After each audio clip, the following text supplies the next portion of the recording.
আসসালামু আলাইকুম। আজকে আমরা রিডিং প্যাসেজ 3-র যে শেষ কয়েকটা প্রশ্ন 32 to 40 সেটা সলভ করব। তাহলে আমাদের ক্যামব্রিজ সিরিজ 18-এর যে রিডিং টেস্ট 1 সেটা কমপ্লিট হয়ে যাবে ইনশাল্লাহ। তো আমরা রিডিং গত পর্বে আমরা দেখছিলাম যে এখানে যে রিডিং প্যাসেজ 3-র কোন এই ওয়ার্ডটা বা এই লাইনটা বা এই তথ্যটা যে প্যারাগ্রাফে দেওয়া আছে সেই প্যারাগ্রাফটা কোনটা এটা ম্যাচ করা লাগছিল। তো এই জন্য আমরা actually A B C D E F এই 6টা প্যারাগ্রাফই পড়ে ফেলছিলাম। তো এই ধরনের যেহেতু আমরা সব পড়ে ফেলছি, সো পরবর্তী কোশ্চেনগুলো অ্যান্সার করা একটু ইজি হয়ে যায়, যেহেতু মোটামুটি আমাদের সব প্যারাগ্রাফটা ভালোভাবেই পড়া লাগছে ওই কী বলে ওই তথ্যটা খোঁজার জন্য। তো এই ধরনের কোশ্চেন যদি প্রথমে থাকে তাহলে পরবর্তী কোশ্চেনগুলা মানে ওই প্রশ্নে একটু সময় ব্যয় বেশি করলেও দেখা যাচ্ছে যে পরবর্তী অ্যান্সারগুলো খুব সহজেই পাওয়া যায়। তো চলুন শুরু করা যাক। কোশ্চেন আমরা পড়ি আগে। এটা হচ্ছে খুবই ইম্পর্ট্যান্ট যে কোশ্চেন ভালোভাবে পড়তে হবে। Complete the summary below.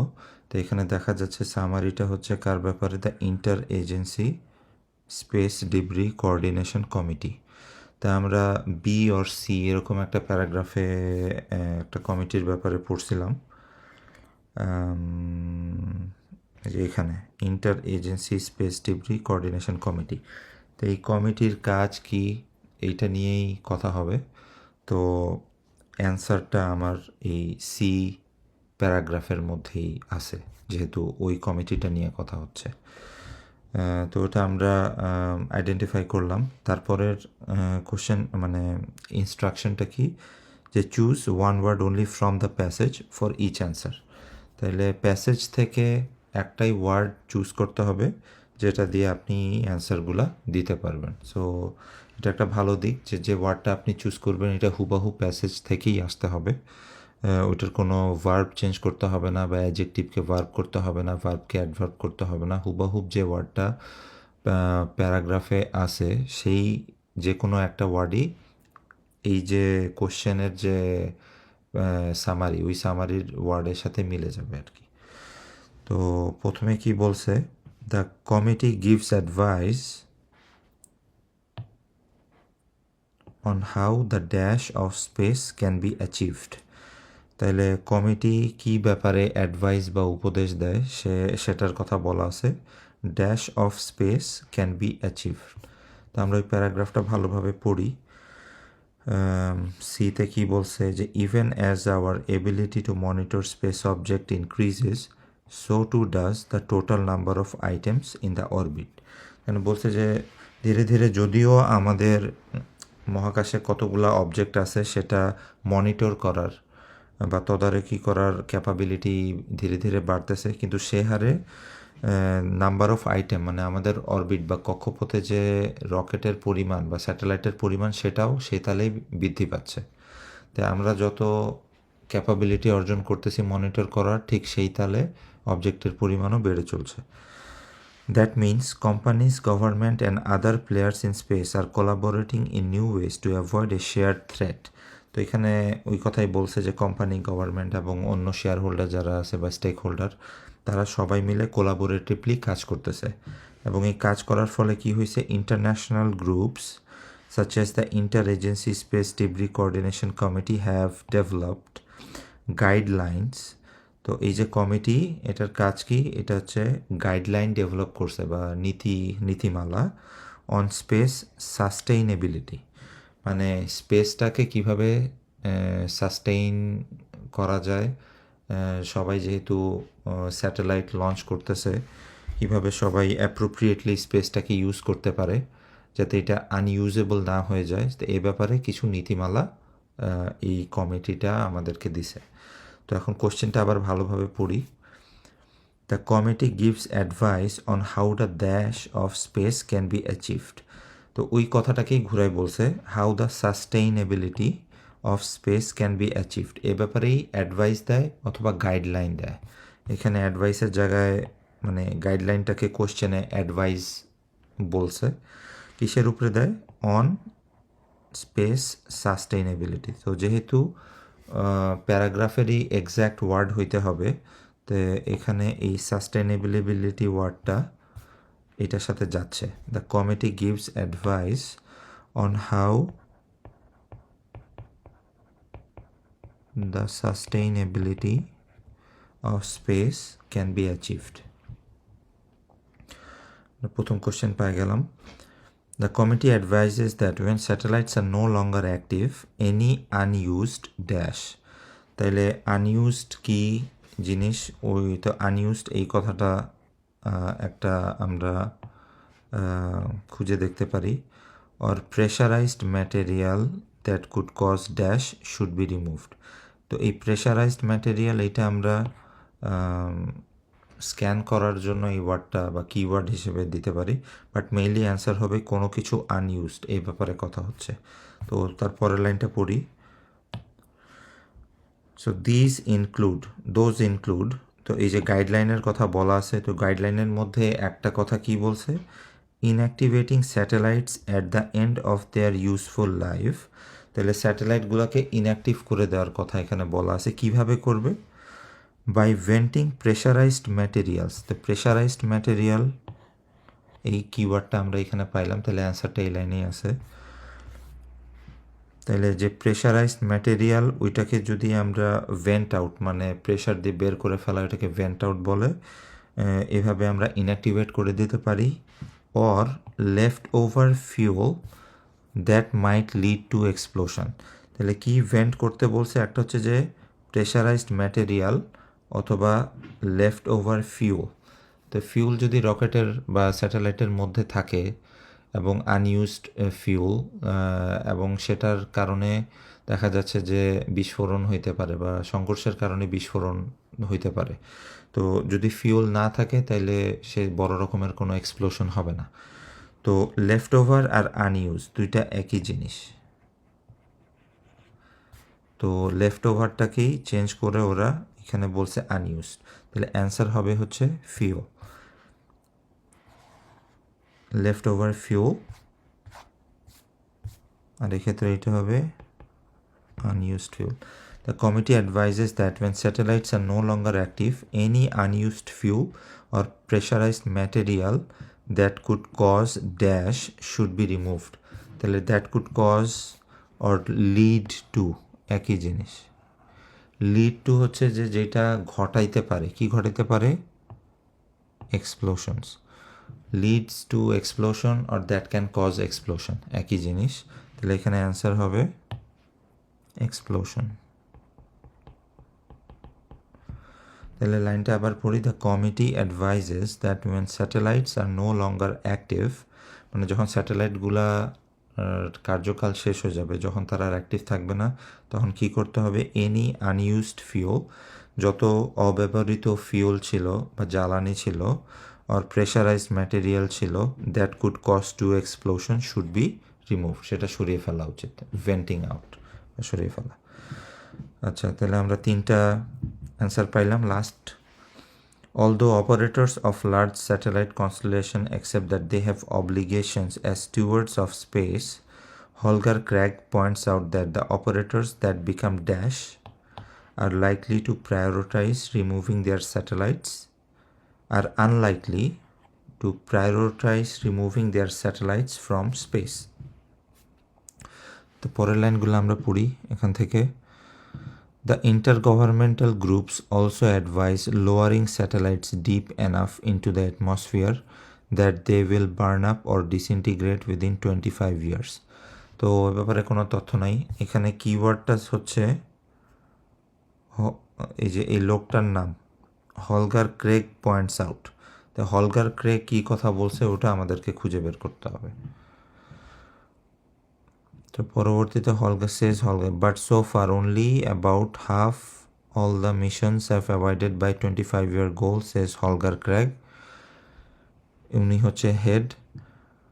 উনি কি বলছে? এই যে অপারেটরের কথা, অপারেটরস আর একটা কথা এখানে আছে যে স্টিওয়ার্ডস অফ স্পেস,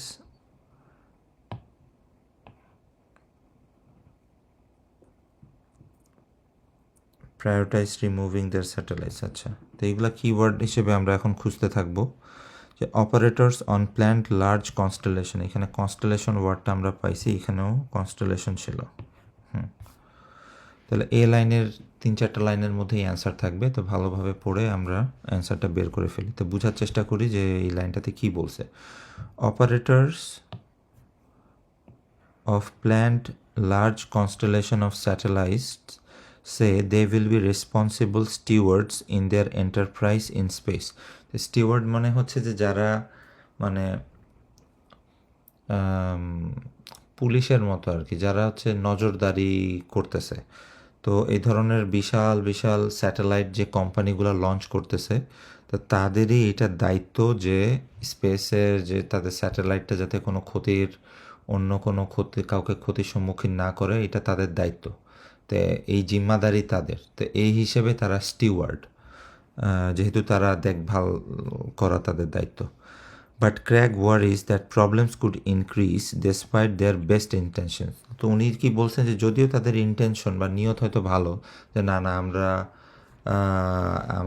আমরা এটার দায়িত্ব নিব, যখন একটা স্যাটেলাইটের কার্যকাল শেষ হয়ে যাবে আমরা ওইটার দায়িত্ব নিব, ওইটাকে কীভাবে সেফলি ডিসম্যান্টেল করা যায়।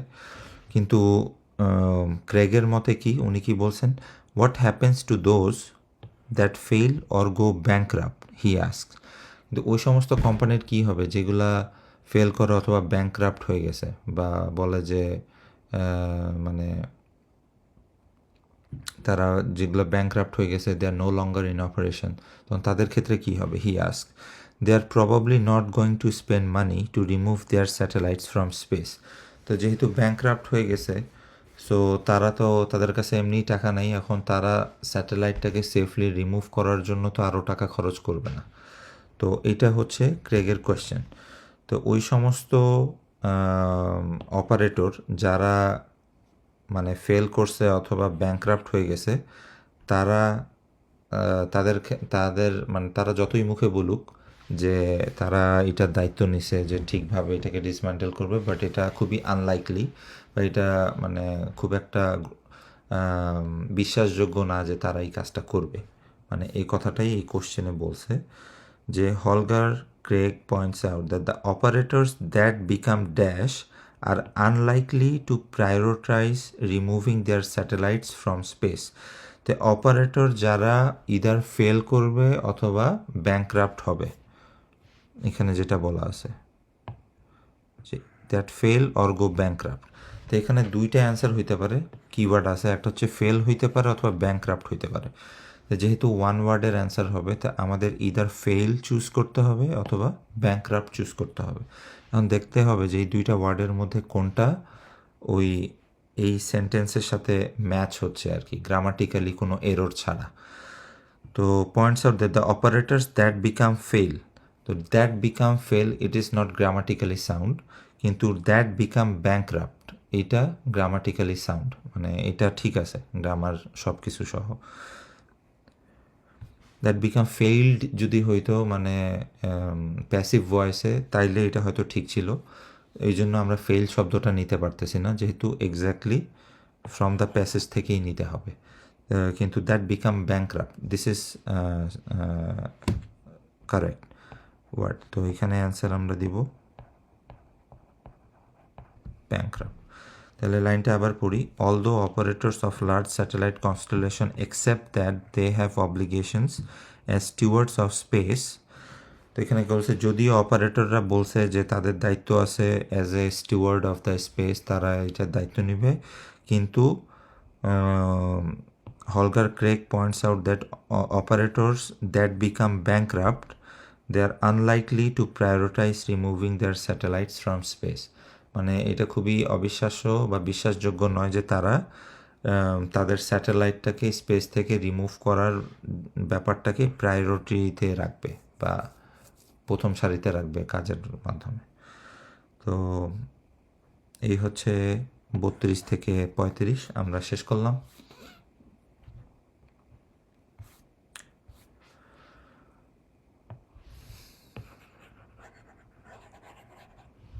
এখন আমরা আসি কোয়েশ্চেন 36 আর 40-এ। তো এখানে বলা আছে, কোশ্চেনটা ভালোভাবে পড়ি। Look at the following statements and list of people below. তো এখানে 36 থেকে 40-এর মধ্যে কতগুলো স্টেটমেন্ট দেওয়া আছে, এবং স্টেটমেন্ট যেহেতু মানুষের একটা বক্তব্য হয়ে থাকে, তো এখানে 4টা মানুষের নাম বলা আছে। কোশ্চেনটা হচ্ছে কি, match each statement with the correct person, A B C or D. তো এই যে 36 থেকে 40, এখানে 5টা উক্তি আছে। এই উক্তিটা কোন কোন মানুষের সাথে ম্যাচ, মানে কারা এই উক্তিগুলো করছে সেটা নামের পাশে লিখতে হবে। তো এতে আছে ক্যারোলিন ফ্রুয়ে, বিতে হোলগার ক্রেগ, সিতে মার্লন সোর্গে, আর ডিতে হচ্ছে মরিবা জা। তো এই 4জনের মিলে এই, মানে এই 5টা উক্তি এই যে কোনো 4জন ব্যক্তির। তো এই প্যাসেজের মধ্যে তারা বিভিন্ন জায়গায় বিভিন্ন রকম উক্তি তারা করছেন। তো ওই উক্তিগুলা কে কোথায় বা মানে ম্যাচ করতে হবে আমাদেরকে, এটা হচ্ছে কোশ্চেন। আর কি ইনস্ট্রাকশনটা কি, write the correct letter A B C or D in boxes 36 to 40। তো 36 থেকে 40-এর মধ্যে আমাদেরকে এ বি সি ডি, যদি 36 নাম্বারটা সাপোজ স্বর্গে বলে থাকে, তাহলে অ্যান্সার আমাদেরকে সি লিখতে হবে, ওইভাবে আর কি। আচ্ছা, তো এখানে একটা এনবি দিয়ে দিছে, বিশেষ দ্রষ্টব্য, you may use any letter more than once. তো এখানে বলা আছে আপনি এ 2বার ইউজ করতে পারবেন, বা বি সি যে কোনো লেটার 2বার ইউজ করতে পারবেন, কারণ এখানে ব্যক্তি হচ্ছে 4টা, উক্তি হচ্ছে 5টা, তাহলে একজনের 2টা উক্তি এখানে উল্লেখ আছে। তো ওই জন্য বলা আছে যে you may use any letter more than once. তো এটা একটা সহজ ব্যাপার ইন এ সেন্স দ্যাট এখানে 4জনের উক্তি বলা আছে। এখন উক্তিগুলো সাধারণত ইনভার্টেড কমার মধ্যে থাকে যদি ডিরেক্টলি বলা থাকে, আর যদি একটু ঘুরায় বলে ন্যারেশনের মতো আর কি, ডিরেক্ট আর ইনডিরেক্ট, তখন উক্তিটা থাকে না। তো আমাদের খালি ওই নামটা খুঁজে বের করতে হবে, তার আগের লাইন পরের লাইন ওনারা কি বলছেন, বা উনি সেড দ্যাট, এই ধরনের কোনো ওয়ার্ড থাকলে ওই লাইনটা শুধু পড়তে হবে। তাহলে এই নামগুলো দেখি। প্রথমে কোশ্চেনগুলো একটু পড়ি, যে knowing the exact location of space junk would help prevent any possible danger. তো এখানে হচ্ছে যে স্পেস জাঙ্কের এক্স্যাক্ট লোকেশনটা জানলে ডেঞ্জারটা এড়ানো সম্ভব হবে। তা আমরা যেহেতু আগে এই এই কোশ্চেনটা করছি, তো এক্স্যাক্ট লোকেশন সম্পর্কে আমরা জানি যে কথা বলছিল এই ডি নাম্বার প্যারাগ্রাফে। তো ডি নাম্বার প্যারাগ্রাফে কারো কোনো উক্তি আছে কি না সেটা যদি আমরা শর্ট লিস্ট করতে চাই, তাহলে ওইখানে দেখতে হবে মার্লন সর্গে, তার কথা বলা আছে। এখন তার আগের পরের লাইন পড়ে দেখি যে উনি কী উক্তিটা করছেন। If you knew precisely where everything was, you would almost never have a problem, says Marlon Sorge. তো মার্লন সর্গে কী বলছেন, যদি আমরা প্রিসাইসলি জানি যে স্পেসে কোন অবজেক্টটা কোথায় আছে, তাহলে we would almost never have a problem, মানে আমাদের কোনো প্রবলেম হবে না, মানে বিপদের কোনো সম্ভাবনা নাই। তো অ্যাকচুয়ালি এটাই 36 number, knowing the exact location of space junk would help prevent any possible danger, এই কথাটাই অ্যাকচুয়ালি মার্লন সর্গে বলছে। তাহলে অ্যান্সার হচ্ছে 36-এর সি। তারপরে বলা আছে space should be available to everyone and should be preserved for the future. এখন এটা পড়ে ঠিক মাথায় আসতেছে না যে এটা কোথায় আমরা পড়ছিলাম। A recommendation regarding satellite is widely ignored. Not sure. There is conflicting information about where some satellites are in space. এটা আমার মনে আছে যে এই এফ প্যারাগ্রাফে বলা ছিল যে রাশিয়ান আর ইউএস ডিরেক্টরিতে একটা অবজেক্ট, মানে দুইটা দুই রকমের তথ্য দেওয়া আছে।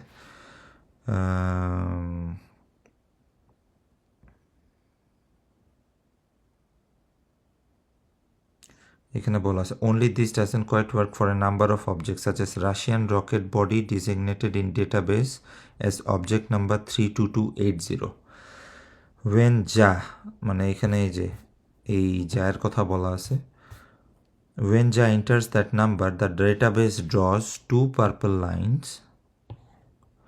The US and Russian sources contain two completely different orbits for the same object. মানে যখন সেই নাম্বার 32280 এইটা ইনপুট করতেছে ডেটাবেজে, রাশিয়া একটা ট্রেজেক্টরি দেখাচ্ছে আর ইউএস আর একটা ট্রেজেক্টরি দেখাচ্ছে। এটা কে ইনপুট করছে? যা।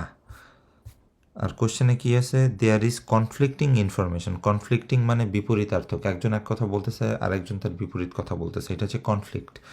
Conflicting information about where some satellites are in space. তো এইটা কে আইডেন্টিফাই করছেন বা কার ক্ষেত্রে? এটা হচ্ছে জায়ের ক্ষেত্রে। এটার অ্যান্সার হবে তাহলে ডি।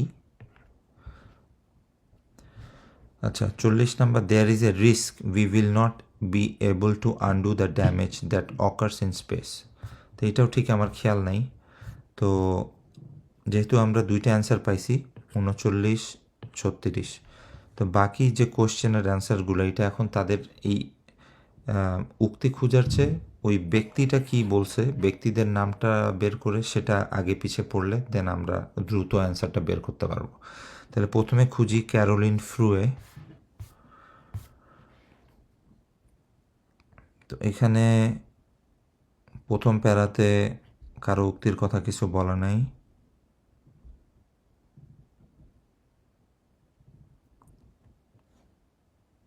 আচ্ছা বি নাম্বার প্যারাগ্রাফে ক্যারোলিন ফ্রুয়ের কথা বলা আছে। তো এখন দেখি উনি কি বলছেন।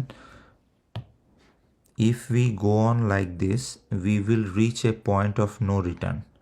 তো উনি যেটা বলছে, আমরা যদি এইভাবে স্যাটেলাইট পাঠাইতে থাকি তাহলে একটা সময় এমন হবে যে আমরা স্পেসটাকে আর ইউজই করতে পারবো না। পয়েন্ট অফ নো রিটার্ন মানে পয়েন্ট অফ নো রিটার্ন মানে যে এটাকে আর আনডু করা সম্ভব না, যে ড্যামেজ হয়েছে সেই ড্যামেজটাকে সারানো সম্ভব না। ওইটা ক্যারোলিন ফ্রুয়ে বলছেন। তো এই রিলেটেড কোনো উক্তি আছে কিনা দেখি। Space should be available to everyone and should be preserved for the future. এটা মিলে না। Recommendation regarding satellite is widely ignored, এটাও মিলে না। There is a risk we will not be able to undo, point of no return আর risk that we are not being able to undo, দুইটা একই কথা। The damage that occurs in space.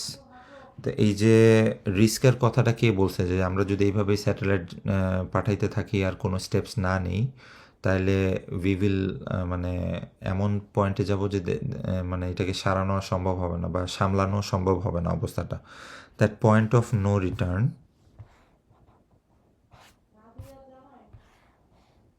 If we go on like this we will reach a point of no return.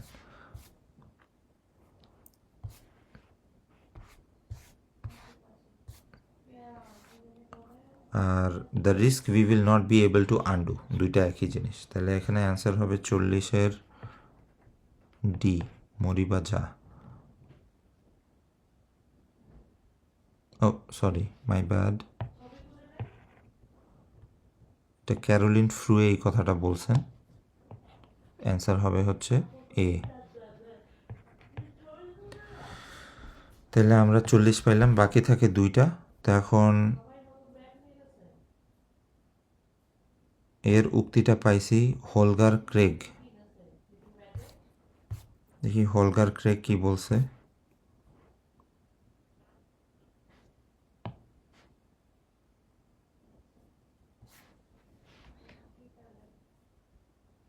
এখানে Holger ক্রেগের কথা বলা আছে। দেখি আগের লাইন পরের লাইন পর। The inter governmental groups also advice lowering satellites deep enough into the atmosphere that will burn up or disintegrate within 25 years, but so far only about half of all missions. একটু congested হয়ে গেছে, এটা clean করতে।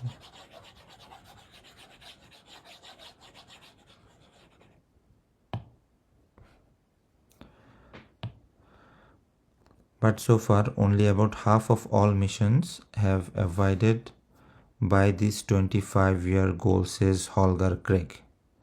তো Holger Craig কী বলছেন যে একটা যে অ্যাডভাইস ছিল যে স্যাটেলাইটটাকে আস্তে আস্তে নিচে নামায় দেওয়া যাতে এটা পৃথিবীর অ্যাটমসফিয়ারে বার্ন আপ হয়ে যাবে উইদিন 25 ইয়ার্স, কিন্তু এই গাইডলাইনটা only about half of all missions have abided by মানে হচ্ছে মেনে চলা, রুলস মেনে চলা দিস 25-year গোল। তো এই যে অ্যাডভাইস ছিল বা রেকমেন্ডেশন ছিল এটা মোটামুটি অর্ধেক পালন করছে, আর বাকি অর্ধেক অর্গানাইজেশন এরা পালন করে নাই। তো এখানে একটা উক্তি আমরা পড়ছিলাম যে a recommendation regarding satellite is widely ignored, যে অর্ধেকটা মানে নিয়ারলি হাফ তারা এই মানে গাইডলাইন মেনে চলে নাই। সো মানে এখানে এই রেকমেন্ডেশনটা যে ইগনোর করা হয়েছে এই কথাটাই বলা হয়েছে। তো এটা কে বলছেন? Holger Craig. তাহলে অ্যান্সার হবে হচ্ছে বি। তা 38 পাইলাম, বাকি থাকে 37। Space should be available to everyone and should be preserved for the future. এই কথাটা এখন কে বলবো? তো হলগার ক্রেগ পরে আরও কথা বলছে, গো ব্যাংকরাপ্ট, এটার সাথে ওইটার কোনো সম্পর্ক নাই। They are probably not going to spend money to remove their, তো এটা এই কোশ্চেনের সাথে সামঞ্জস্যপূর্ণ নয়। Space should be available to everyone and should be preserved for the future. এই কথাটা কে বলছে যে স্পেসটা সবার জন্যই অ্যাভেলেবল বা সবাই যাতে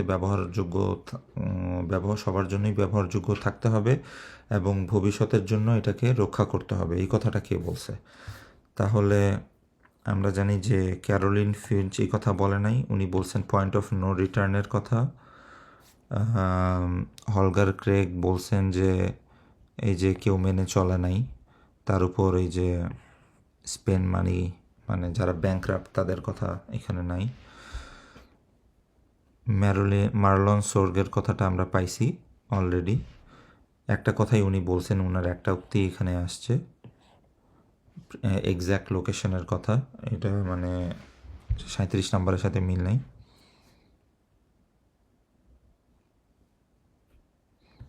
ও ওনার আরেকটা উক্তি আসছে অ্যাকচুয়ালি,